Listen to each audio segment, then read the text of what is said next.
Donc, le fichier, là où j'en suis arrivé, est téléchargeable à l'adresse là. Et je continue.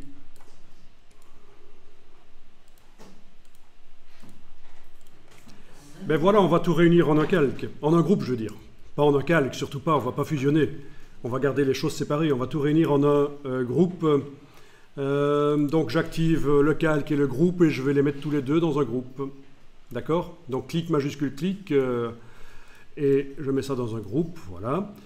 Et ce groupe, je vais le déplacer dans une autre image. On va créer une autre image remplie de pixels blancs et on va déplacer cette girafe-là dans l'autre image. Et on va faire une ombre projetée. Donc une ombre projetée, c'est évidemment ceci, c'est l'ombre qui est projetée sur le support sur lequel repose le sujet. Une ombre portée, on appelle ça aussi, voilà. Et alors le principe qu'on va faire ici, c'est que l'ombre, on va la faire de manière réaliste, c'est-à-dire qu'au plus le sujet s'éloigne, l'ombre s'éloigne du sujet, au plus l'ombre s'éloigne du sujet, au plus elle va être floue et parasitée par la lumière ambiante. Alors je recherchais une image où ça se voit particulièrement, j'ai dû la louper. Donc voilà, par exemple cette image-là, c'est pas mal. Les enfants là, l'ombre est foncée et nette quand c'est proche du sujet. Et plus ça s'éloigne, plus c'est parasité par la lumière ambiante, et plus c'est flou. Donc c'est logiquement comme ça que ça doit être, si on veut faire quelque chose qui est un peu réaliste.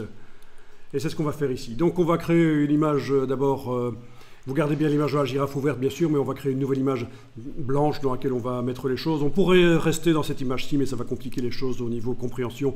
Donc je fais un nouveau document. Nouveau document, je pourrais faire, voyons un peu, déjà ma girafe elle fait combien de haut à peu près? Ça veut dire 5 mètres, mais c'est en pixels que je veux savoir. Bon, à peu près 3700, c'est ça, hein, en hauteur à peu près 4000, donc ok. On va commencer par une image de 6000 sur 6000 par exemple. Ok, 6000 sur 6000 pixels, attention parce que si vous gardez centimètres, vous allez, et vous tapez 6000 cm sur 6000 cm, ça va être la cata évidemment. Déjà, ça ne peut pas le faire. Ça limite à 2540 cm. Et ça fait combien en pixels?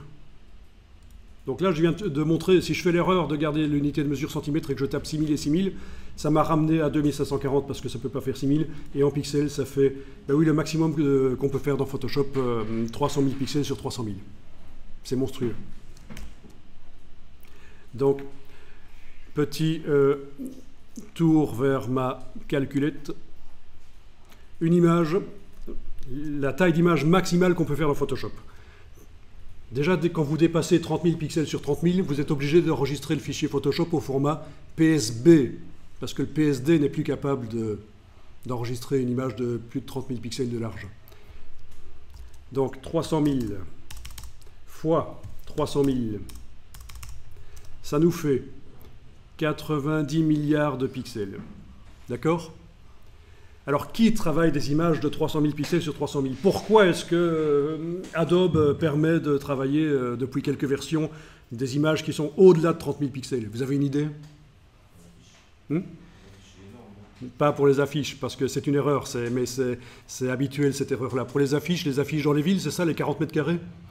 Il faut savoir que c'est des films offset prévus pour des formats moins grands, en fait, hein, au dixième.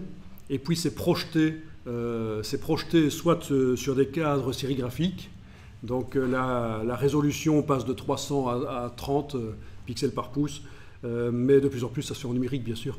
Donc non, pour les affiches, les grandes affiches dans les villes, les 40 mètres carrés ou plus, on n'a pas besoin d'autant de précision. Pas une idée? Qui a besoin d'images aussi précises que ça? Voilà.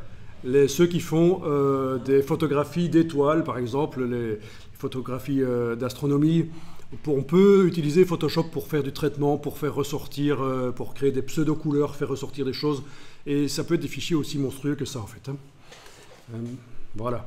Alors, pour ce qui est de la limite précédente de Photoshop 30 000 sur 30 000, c'était déjà pas mal des images 900 mégapixels. Voilà. Il faut savoir qu'actuellement, les appareils photo numériques les plus performants que vous pouvez, pour pas trop cher, acheter, ça coûte quand même plus de 10 000 euros, vous allez être aux alentours de 150 mégapixels en fait. Hein. Par photo? Oui, par photo, c'est pour des appareils de studio, les appareils de pro.